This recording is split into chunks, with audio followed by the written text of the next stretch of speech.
Hi hello അസ്സാം വലൈക്കും. എന്തൊക്കെയാണ് എല്ലാവരും വിശേഷങ്ങളൊക്കെ? സുഖമല്ലേ? റാഹത്തല്ലേ? അൽഹംദുലില്ലാ. ഞാനും മക്കളും സന്തോഷമായിട്ടിരിക്കുന്നുണ്ട് കേട്ടോ. ഞങ്ങൾ നോമ്പ് ഇന്ന് 3 ആയില്ലേ. ഈ വീഡിയോ കാണുമ്പോൾ നിങ്ങൾ 4ാമത്തെ നോമ്പിനായിരിക്കും. ഉമ്മ നേരത്തെ എണീറ്റ് ഓലയും മട്ടിലൊക്കെ തറച്ച് തന്നിട്ടോ. ഞാൻ ഈ ഓലകളൊക്കെ കെട്ടി ഒരു ഭാഗത്താക്കി. മഴയൊക്കെ വരുന്നുണ്ട് പറഞ്ഞു. നിങ്ങളെ നാട്ടിലൊക്കെ മഴ പെയ്യുന്നുണ്ടോ?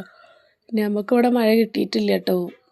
മഴ ഒരു തണുത്ത അന്തരീക്ഷം ഉണ്ടെങ്കിൽ കൂടിയിട്ട് മഴ പെയ്തിട്ടില്ല. ഒരുപാട് സ്ഥലത്ത് മഴ പെയ്യുന്നതെന്നൊക്കെ വാർത്തയിൽ കണ്ടിട്ടുണ്ടായിരുന്നു. അപ്പം ഒരുപാട് ആൾക്കാർ ചോദിക്കുന്നുണ്ടായിരുന്നു, യൂട്യൂബിൽ നിന്ന് വരുമാനം കിട്ടിയോ? കിട്ടിയിട്ടില്ല, ഈ മാസം കിട്ടും എന്നുള്ളൊരു മെസ്സേജ് ഉണ്ടായിരുന്നു. ഇതുവരെ കിട്ടിയിട്ടില്ല കേട്ടോ. കിട്ടിയാൽ ഞാൻ പറഞ്ഞില്ല, ഐഷുവിൻ്റെ കൈയായിരുന്നു എന്ന് ഉത്തരം. അപ്പം അത് നറുക്കെടുക്കണം കേട്ടോ. ഒരുപാട് ആൾക്കാർ ഒരേ ഉത്തരം പറഞ്ഞതിനോണ്ട് നറുക്കെടുത്തിട്ട് ഒരാൾക്ക് 100 രൂപ തരും കേട്ടോ. ഇൻഷാ അല്ലാ എനിക്ക് യൂട്യൂബിലത്തെ വരുമാനം കിട്ടട്ടെ. അപ്പം വെച്ച് തറച്ച ഓലകളൊക്കെ ഞാൻ കെട്ടി അവിടെ ഷെഡ് ഉണ്ടല്ലോ നമ്മളെ ഓണറെ, ആ ഷെഡിൽ കൊണ്ടുപോയിച്ച്. അതേപോലെ മട്ടലൊക്കെ ഇതേപോലെ എടുത്ത് അവിടെ കൊണ്ടുപോയിച്ച്. അപ്പോൾ അത്താഴത്തിന് ഞങ്ങൾക്ക് കഞ്ഞിയായിരുന്നു കേട്ടോ. കഞ്ഞിയും പൂളക്കറിയും. ആരോ കമൻ്റ് ഇട്ടിട്ടുണ്ടായിരുന്നു, പൂളക്കറി എങ്ങനെയാണ് ഉണ്ടാക്കുക, മിന്നു അങ്ങനെ ഏതോ ഒരു ഐഡിയ എന്നാന്ന് തോന്നുന്നുണ്ട്. പൂളക്കറി ഉണ്ടാക്കാൻ വളരെ സിമ്പിളാണ് കേട്ടോ. ചേമ്പും പുളിയും കൂടി വേവിക്കുക. അതിൻ്റെ കൂടെ കുറച്ചൊരു വെളുത്തുള്ളി ഇട്ടാൽ മതി വേവിക്കുന്ന സമയത്ത്. പിന്നെ തേങ്ങ അരച്ച് പാരുക, ഇത്തിരി പെരുംജീരകം കൂട്ടി അരച്ചിട്ട്, എന്നിട്ട് അതങ്ങിലേക്ക് മിക്സ് ചെയ്യുക. എന്തൊരു എളുപ്പമാണ് ഉണ്ടാക്കാൻ. ഇനി ഉണ്ടാക്കുമ്പോൾ ഞാൻ ഡീറ്റെയിൽ ആയിട്ട് പറഞ്ഞുതരാം കേട്ടോ. വലിയ കുഴപ്പമൊന്നുമില്ല. അപ്പോൾ ഈ ചവല നിറയ്ക്കുന്നത് ഞങ്ങൾക്ക് കേങ്ങും എന്താണ് തൊപ്പക്കേങ്ങ്, അതുപോലെയുള്ള ചേമ്പ്, അങ്ങനെ ഓരോ സാധനങ്ങളൊക്കെ, ചേന, കാവത്ത്, ഇതൊക്കെ കുഴിച്ചിടാൻ വേണ്ടിയിട്ടാണ് കേട്ടോ. അപ്പോൾ ഉമ്മച്ചി കൂടെ ഉണ്ടായതുകൊണ്ട് ഇങ്ങനത്തെ കാര്യങ്ങളൊക്കെ ചെയ്യുക. അപ്പോൾ വീട് പണി ഇതാ, അടുക്കള ഭാഗമൊക്കെ ജനൽ വെച്ചു. ഈ ലിൻഡലിൻ്റെ പണിയെടുക്കാൻ, അതായത് സൺസൈഡിൻ്റെ പണിയെടുക്കാനുള്ള നമ്മളെ കോൺട്രാക്ടറിന് നാളെ വരും എന്ന് പറഞ്ഞു. ഇൻഷാ അല്ലാ നോക്കട്ടെ. പിന്നെ തിരക്കൂട്ടിയിട്ട് കാര്യമില്ല, പൈസയും വേണം. ഒരുപാട് സ്ഥലത്തുനിന്ന് ചോദിച്ചുകൊണ്ടിരിക്കുന്നുണ്ട് പൈസ ഒക്കെ. പിന്നെ ഇതാ ചാക്കിലൊക്കെ ചവല നിറച്ച് അതിലേക്ക് മണ്ണിട്ട് അത് കുഴിച്ചിടാൻ പോകട്ടെ. അപ്പോഴാണ് ഞാൻ ഈ ഒരു നമ്മൾ മുരിങ്ങക്കൊമ്പ് കുഴിച്ചിട്ടില്ലേനു ഫ്രണ്ടിൽ, അതിനിതാ ഈ ഇല വിരിഞ്ഞിട്ടുണ്ട് കേട്ടോ. അത് ഉണ്ടാവുമോ ഉണ്ടാവില്ലേന്നൊന്നും അറിയില്ല, പക്ഷെ എന്നാലും ഇത് ഇല വിരിഞ്ഞിട്ടുണ്ട്. ഞാൻ ഈ പൂളക്കൊക്കെ നനയ്ക്കാൻ വേണ്ടിയിട്ട് ഓസ് എടുത്തതാണ്. അപ്പം ഞാൻ വെറുതെ നമ്മളെ ജനലിൻ്റെ മുകളിലേക്കൊന്ന് നനച്ചിട്ട്, നന പോരാന്നാണ് കേട്ടോ. ഞാൻ രാവിലെയും വൈകുന്നേരവും നനച്ചിട്ടുണ്ടായിരുന്നു. എന്നിട്ടും നന പോരാന്ന് പറഞ്ഞ് എല്ലാവരും. ഉമ്മച്ചി ആങ്ങളെയൊക്കെ കണ്ടപ്പോൾ പറഞ്ഞ് നന പോരാ. ഇത് ഐഷൂട്ടി കേട്ടോ വീഡിയോ എടുക്കുന്നത്, അതുകൊണ്ടാണ് ഒന്ന് ഇളകി ഷെയ്ക്കായിട്ട് നിൽക്കുന്നത്. അപ്പോൾ ആ നിൽക്കുന്ന മുരിങ്ങക്കൊമ്പും മുളച്ചിട്ടുണ്ട് അവിടെ. പിന്നെ ഇളവൻ്റെ വിത്തും ഒക്കെ ഇതാട്ടോ. ഓക്കെ, തൊപ്പക്കിഴങ്ങ് ഐഷുവിൻ്റെ അടുത്തുനിന്ന് ഓസ് വാങ്ങിയിട്ട് നനയ്ക്കുക കേട്ടോ. ഇൻഷാ അല്ലാ ഒരു കിണർ വയ്ക്കണം, എന്നിട്ടേ നമുക്ക് അവിടേക്ക് താമസം മാറാൻ പറ്റുള്ളൂ. വെള്ളമൊക്കെ ഭയങ്കര പ്രശ്നമാവും. വെള്ളമില്ലാതെ എങ്ങനെയാണ് നമ്മൾ നിൽക്കുക? കിണർ വയ്ക്കാനൊക്കെ എവിടുന്നാ പൈസ എന്നൊന്നും അറിയില്ല. പഠിച്ചോൻ ഈ റമദാൻ്റെ ബർക്കത്തുകൊണ്ട് ആരെങ്കിലുമൊക്കെ മനസ്സിൽ തോന്നിച്ചിട്ട് ഹെൽപ്പ് ചെയ്യിപ്പിക്കുകയായിരിക്കും. എനിക്ക് ഒന്ന് കിണർ വയ്ക്കണം, ഒന്ന് നമ്മളെ വാർപ്പ് കഴിയണം, വേറൊരു ആഗ്രഹവും ഇല്ല കേട്ടോ. അപ്പോൾ അവിടെ അടുത്ത് 3 കിണർ വയ്ക്കുന്നുണ്ട്. അതൊക്കെ കാണാൻ വേണ്ടി ഉമ്മച്ചിനെയും കൂട്ടി പോയട്ടോ. ഉമ്മച്ചി കാലിന് വയ്യാ പറഞ്ഞിട്ട് അപ്പം അവിടെ ഒരു പറങ്കിയാങ്ങ് വീണെടുക്കണം. അപ്പം ഇന്നലെ നമ്മൾ ഒരു ആക്രി സാധനങ്ങളൊക്കെ കൊടുക്കാൻ പോയില്ലേനു. അപ്പോൾ അവിടേക്കാട്ടത് പോണത്. അവിടെ പൈസ വാങ്ങാൻ വേണ്ടിയിട്ട് ഈ ആക്രി സാധനത്തിന് ആകെ 300 സംതിങ് കിട്ടിയിട്ടേ ഉള്ളൂ. പിന്നെ ശനിയാഴ്ച ആയതുകൊണ്ട് ചന്തയിലേക്കൊന്ന് പോയി. ഉമ്മച്ചിക്ക് കണ്ണിമാങ്ങ വേണോ പറഞ്ഞിനി. അങ്ങനെ കണ്ണിമാങ്ങ തെരഞ്ഞ് പോയപ്പോൾ കണ്ണിമാങ്ങ കിട്ടിയില്ല കേട്ടോ. ഇതിൻ്റെ പേരെന്തേനി ഈ ഇപ്പം മറന്നു പോയിട്ടോ. രാവിലെ ഫ്രിഡ്ജിലേക്ക് എടുത്തേക്കുമ്പോൾ അമര അല്ലേ. അപ്പോൾ അമര വാങ്ങി. അമര 30 രൂപ കേട്ടോ കിലോന്. അപ്പോൾ ഞാൻ വെച്ചിട്ടില്ല കേട്ടോ. ഞങ്ങൾ ചോറും അമര ഉപ്പേരിയൊക്കെ വെക്കണം വിചാരിച്ചു. ഈ ഒരു കിറ്റ് സാമ്പാർ കിറ്റിന് 50 രൂപ. നിങ്ങൾക്ക് ഡിസ്കൗണ്ട് ഉണ്ട് കേട്ടോ. നല്ല രസമുണ്ടല്ലേ, എല്ലാ കടലകളും കവറിലാക്കി വെച്ച് കാണാൻ. പിന്നെ ചെറിയുള്ളി, എല്ലാ സാധനങ്ങളും ഉണ്ട് കേട്ടോ. ചീര, അതൊരു ചെറിയൊരു കുട്ടിയാട്ടോ വെക്കുന്നത്. അപ്പോൾ ആ കുട്ടീനെ വീഡിയോയിൽ കാണിക്കാറ്റില്ല, ഇരിക്കുന്നതാട്ടോ.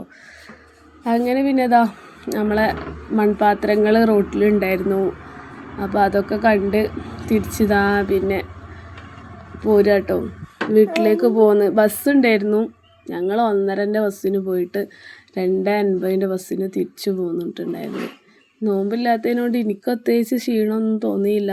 ഇമ്മച്ചിക്ക് നല്ല ക്ഷീണം ഉണ്ടായിരുന്നു. വന്നതിൻ്റെ ശേഷം ഇതാ കുറച്ച് നേരം കിടന്നുറങ്ങിട്ടോ. പോയി വന്നതിൻ്റെ ശേഷം പിന്നെ ഇതാ തരി ഉണ്ടാക്കി പൂളയും ചേമ്പും കൂടി പുഴുങ്ങാമെന്ന് വിചാരിച്ചു. അതിങ്ങനെ ഇവിടെ വെച്ചിട്ട് കാര്യമില്ലല്ലോ. ഞങ്ങളിങ്ങനെയൊക്കെ കേട്ടോ, എന്നും പത്തിരി ഉണ്ടാക്കുക, അല്ല ഇറച്ചിക്കറി ഉണ്ടാക്കുക, കോഴിക്കറി ഉണ്ടാക്കുക, ആ പരിപാടിയൊന്നുമില്ല. നിങ്ങൾ കണ്ടില്ലേ, മെനയാന്ന് മീൻകറി ഉണ്ടാക്കി ആ മീൻകറി തന്നെ, പിന്നെ പിറ്റേന്നും ആ മീൻകറി തന്നെ, അതിൻ്റെ പിറ്റേന്നും മീൻകറി തന്നെ കേട്ടോ ഞങ്ങൾ ഉപയോഗിച്ചിട്ടുണ്ട്. ഇതിന് നല്ല ടേസ്റ്റ് കേട്ടോ ഈ മീൻകറി. പിന്നെ കുറച്ച് കട്ട്ലേറ്റ് ഉണ്ടാക്കി. കട്ട്ലേറ്റ് നോമ്പ് തുറക്കുമ്പോഴത്തേനേ കായ് കിട്ടിയില്ല കേട്ടോ. നോമ്പ് തുറന്ന് വെച്ച് കാരക്കും അജിഫിക്കും ഉമ്മച്ചിക്കും നോമ്പുണ്ടായിരുന്നല്ലോ. അപ്പോൾ ഒരു രണ്ടാളും തരി കാരക്ക ഉപ്പിട്ട നാരങ്ങ വെള്ളം ഇതൊക്കെ കുടിച്ച് പിന്നെ ചായ ഉണ്ടാക്കി കൊടുത്ത്. പിന്നെ കട്ട്ലേറ്റ് കുറച്ച് നേരം വൈകിട്ടാട്ടോ ആയത്, നോമ്പ് തുറന്ന് നിസ്കാരമൊക്കെ കഴിഞ്ഞതിൻ്റെ ശേഷം. അപ്പോൾ ഇതൊക്കെയാണ് നമ്മളെ വിശേഷങ്ങൾ. പിന്നെ വീട് പണി വേഗം നടക്കുമെന്നൊക്കെ വിചാരിച്ചിട്ടുണ്ടായിരുന്നു. പിന്നെ ഓരോ കാര്യങ്ങൾ ഈ സെൻസൈഡ് അടിക്കാൻ വേണ്ടിയിട്ട് നമ്മളെ പണിക്കാരെടുത്ത് സാധനങ്ങളില്ല. സെൻസൈഡ് മൊത്തം അടിക്കണം ഞങ്ങൾക്ക്. ജനലിന് മാത്രം അടിച്ചാൽ പോരട്ടോ. സെൻസൈഡ് മൊത്തം അടിക്കാനുള്ള സാധനമില്ല. നമ്മൾ സാധാ കൂലിപ്പണിക്കാരല്ലേ ഒരു. അപ്പോൾ അവർക്ക് സാധനങ്ങൾ കിട്ടാൻ നല്ല ബുദ്ധിമുട്ടാണ്. കോൺട്രാക്ടർമാരുടെ അടുത്ത് ഇഷ്ടം പോലെ സാധനം ഉണ്ടാവും. അങ്ങനെ ഞങ്ങൾ തറ കെട്ടി കോൺട്രാക്ടറിനെ വിളിച്ചിട്ട് കാര്യങ്ങൾ അവതരിപ്പിച്ച്. ഞാൻ ഒന്നാമത് ഈ സെൻസൈഡിൻ്റേത് അടിക്കുമ്പോൾ ഫോട്ടോ അയച്ചു തരാനൊക്കെ പറഞ്ഞിട്ടുണ്ടായിരുന്നു പണിക്കാർ. ഓരോരുത്തരും ടച്ച് ഫോണൊന്നും ഇല്ലാത്തതിനോട് അയക്കാൻ പറ്റില്ല. ഇവിടെ വന്നതിൻ്റെ ശേഷമാണ് ജനലിൻ്റെ മുകളിൽ മാത്രം അത് അടിച്ചതെന്ന് കാണുന്നത്. അപ്പോൾ നമുക്ക് അത് അടിച്ചിട്ട് കാര്യമില്ലല്ലോ, ചെയ്യുമ്പോൾ അതിൻ്റെ വൃത്തിയിൽ ചെയ്യണ്ടേ ഇൻഷാ അല്ലാഹ്. അതുകൊണ്ട് കുറച്ച് ലേറ്റാണ് കേട്ടോ. അപ്പോൾ ഇതാ കട്ട്ലേറ്റായി, തരിയായി. പിന്നെ ഉമ്മച്ചി മാങ്ങ വാങ്ങിയിട്ടുണ്ടായിരുന്നു കേട്ടോ നമ്മൾ അവിടെ കടയിൽ പോയപ്പം.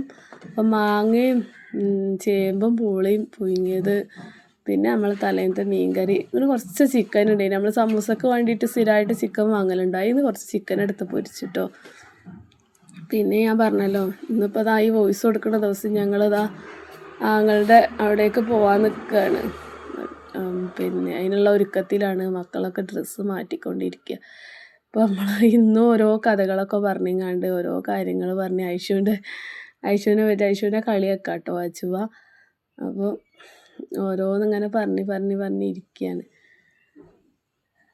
അപ്പോൾ അൽഹംദുലില്ലാഹ് ആദ്യം ഇതൊക്കെ കഴിച്ച് പിന്നെ ഇശാ കഴിഞ്ഞതിൻ്റെ ശേഷം കേട്ടോ ഞങ്ങളിതാ പിന്നെ ഈ ചിക്കൻ പൊരിച്ചതും പൂളയും ചേമ്പും പുഴുങ്ങി നല്ല അടിപൊളി ചേമ്പായിരുന്നു കേട്ടോ. ഈ നമ്മളെ നിലമ്പൂർ ഈ ഏരിയയിൽ അടിപൊളിയായിട്ടുള്ള ഫ്രഷ് സാധനം കിട്ടുന്നുണ്ട് കേട്ടോ. പൂളായാലും ചേമ്പായാലും നല്ല പൊടിയുള്ള പൂള. ഞങ്ങളെ വീടിൻ്റെ ഫ്രണ്ടിൽ കൂടെ ഇങ്ങനെ പൂളയും ചേമ്പും എല്ലാ സാധനങ്ങളും കൊണ്ടുപോകലുണ്ട്. ഈ പ്രാവശ്യം ഇത് വാങ്ങിയിട്ടില്ല കേട്ടോ.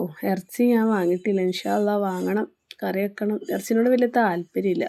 അപ്പോൾ ഇത്രയൊക്കെയുള്ള വിശേഷം. എല്ലാവരോടും താങ്ക്സ് ഫോർ വാച്ചിങ്. അസ്സലാമു അലൈക്കും.